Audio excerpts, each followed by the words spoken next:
got a real special treat for you here. Joining us now to discuss all the events of the week is Tomi Lahren, host of OutKick's Tomi Lahren is Fearless and a Fox News commentator. Tomi, another week, another apparent assassination attempt on Donald Trump. Now, the shooter, the alleged potential shooter, had this huge social media history, all this progressive hard left stuff. And yet, apparently, it's the media that's blaming Trump for his rhetoric. Apparently, it's Trump's rhetoric that's to blame here. Walk us through it. Well, it makes no sense, as we both know, because we're logical and decent human beings. But I'd also like to point out that Donald Trump is dodging bullets and Kamala Harris is dodging interviews and questions. So there's a big contrast there between the two candidates that we have to choose from in November. But the way that the media, who has spent years demonizing and degrading Donald Trump, making him appear as if he's almost subhuman, they obviously play a role in this. Now, I'm not one that likes to point at political speech and say that that's the only reason that crazies commit heinous and crazy attacks, because ultimately it lies with that person, and anybody can be radicalized if they're not of stable mind. However, even after the second assassination attempt on Donald Trump, almost immediately after, you have MSNBC putting Hillary Clinton on the air, talking about once again how Donald Trump is dangerous and a threat to democracy. These people are shameless, they do not care, and they have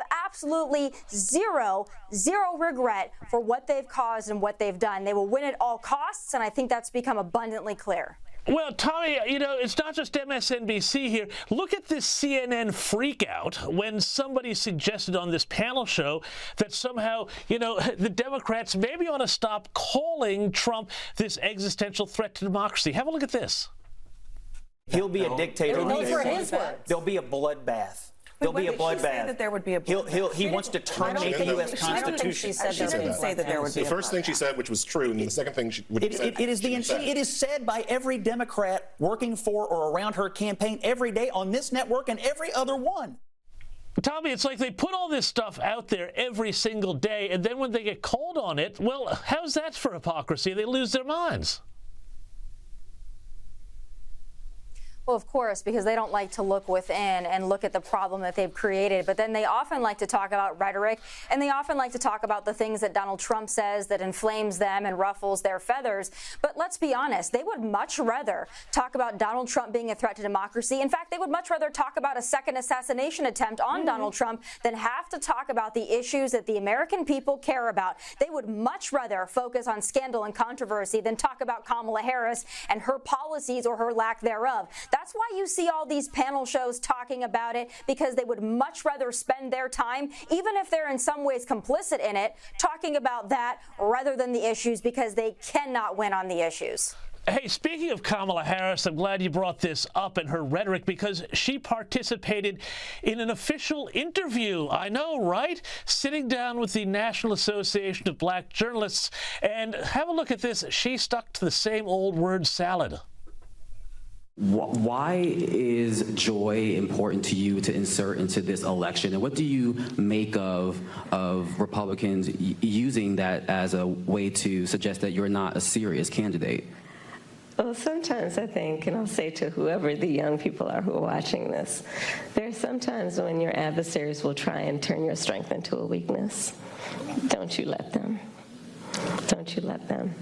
I find joy in the American people. I find joy and optimism. Tomi, how's that for a hard-hitting question? Are you feeling the joy here? I'm certainly not feeling the joy. The American people are not feeling the joy anytime they go to the gas pump or to the grocery store, or they attempt to buy a house or pay any of their bills. There's no joy there. But Kamala Harris, the way that she speaks like she's a motivational poster or a fortune cookie. She says a lot of words without saying really anything at all. And she thinks she can skate by with this, but the American people are catching on that she is perhaps an empty vessel. She's also one of the most inauthentic and disingenuous politicians the American people have ever seen. And Tomi, you know, we've got another case of Kamala Harris doing her chameleon Kamala routine. Speaking at the Congressional Hispanic Caucus, she tried on what appeared to be a new Hispanic accent. Have a listen to this. I love you back. I love you back. Has she been going on Duolingo and trying to learn Spanish accents now? I mean, what is your reaction to this utter fraudulence?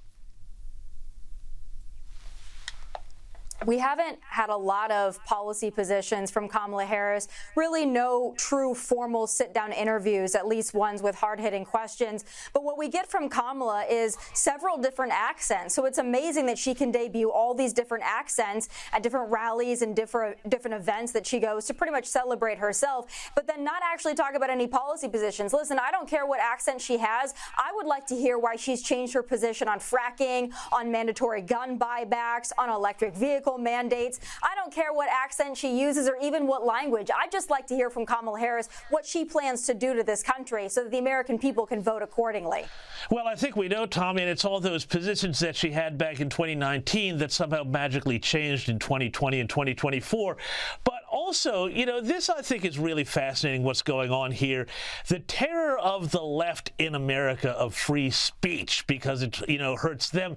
California Governor Gavin Newsom has now apparently signed a law banning digitally altered political deepfakes, i.e. memes and parodies, after Elon Musk retweeted this doctored video, obviously doctored, of Kamala Harris. Have a look at this. I, Kamala Harris, am your Democrat candidate for president because Joe Biden finally exposed his senility of the debate. Thanks, Joe. I was selected because I am the ultimate diversity hire. I'm both a woman and a person of color.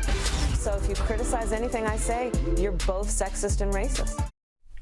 Now, I mean, it's obviously a parody, but it's very good. Is the left just terrified that people are getting out ahead of them in the humor and meme stakes? Yeah, of course. And again, this would actually be funnier if it wasn't so true and so accurate. Obviously, it's a parody, but it could very well be true.